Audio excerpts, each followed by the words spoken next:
Buenas, buenas.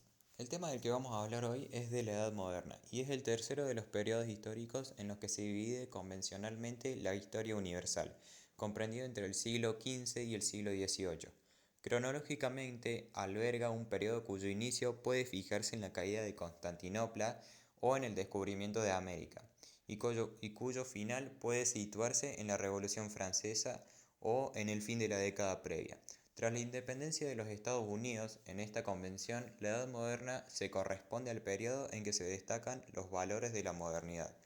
Frente al periodo anterior, la Edad Media, que es generalmente identificado como una edad aislada e intelectualmente oscura, el espíritu de la Edad Moderna buscaría su referente en un pasado anterior, la Edad Antigua identificada como época clásica. En la Edad Moderna se vincularon los dos mundos que habían permanecido casi absolutamente desvinculados desde la prehistoria: el Nuevo Mundo, América, y el Viejo Mundo, Eurasia y África. Cuando se consolidó la exploración europea de Australia, se habló de Novismo Mundo.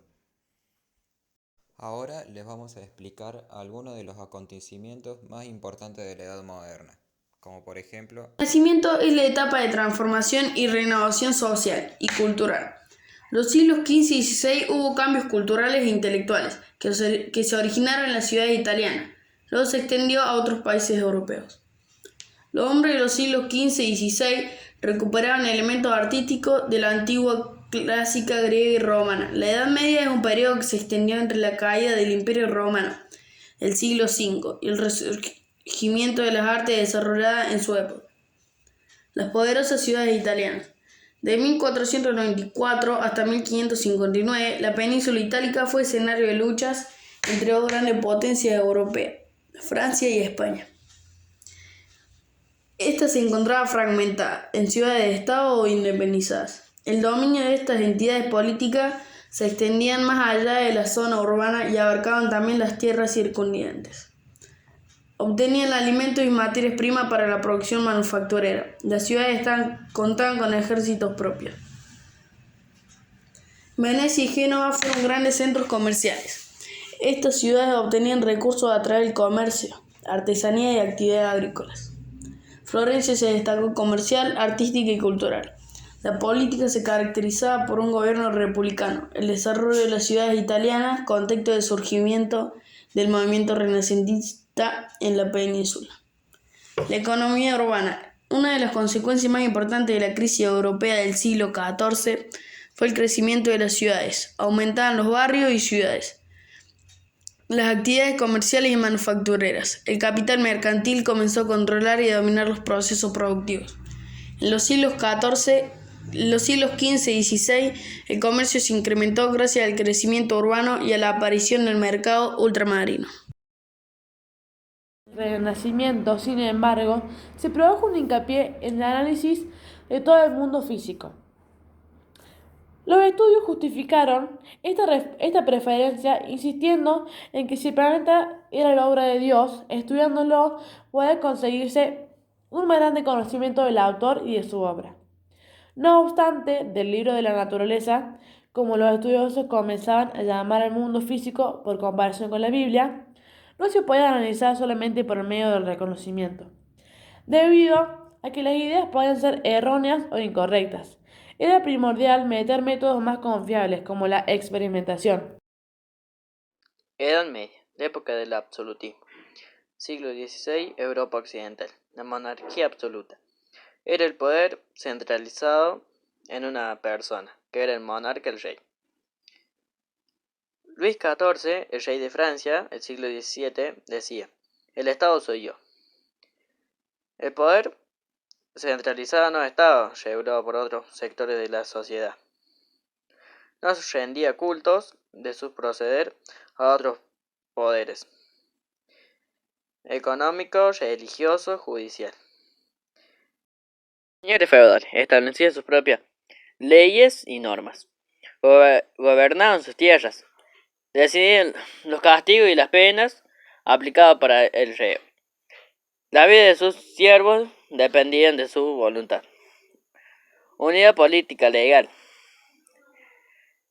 Era el interior de un mismo reino. Los señores feudales aprovechaban su autoridad política legal para explotar económicamente a los campesinos. Obligaban a sus siervos a que le entreguen trabajo o productos. Trabajaban para ellos y para los señores feudales. Crecimiento demográfico y agrícola. A partir del siglo XV mejoró la alimentación y las condiciones higiénicas y sanitarias. En consecuencia, se produjo un progreso en el nivel de vida de las personas.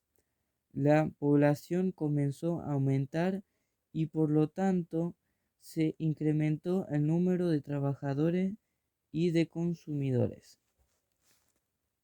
Las nuevas situaciones impulsó la recuperación de la agricultura. Muchas de las tierras abandonadas durante la crisis volvieron a cultivarse. Se incorporaron nuevas y otras destinaron para pastoreo.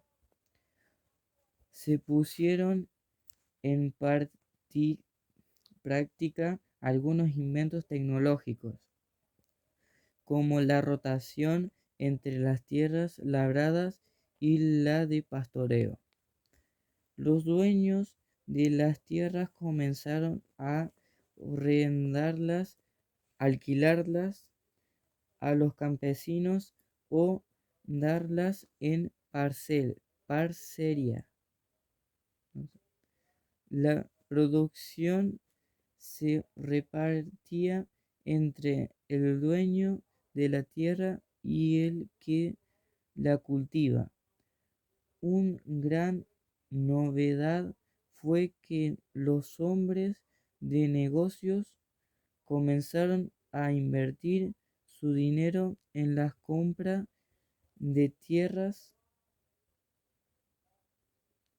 Todo esto permitió organizar un circuito económico entre la ciudad y el campo.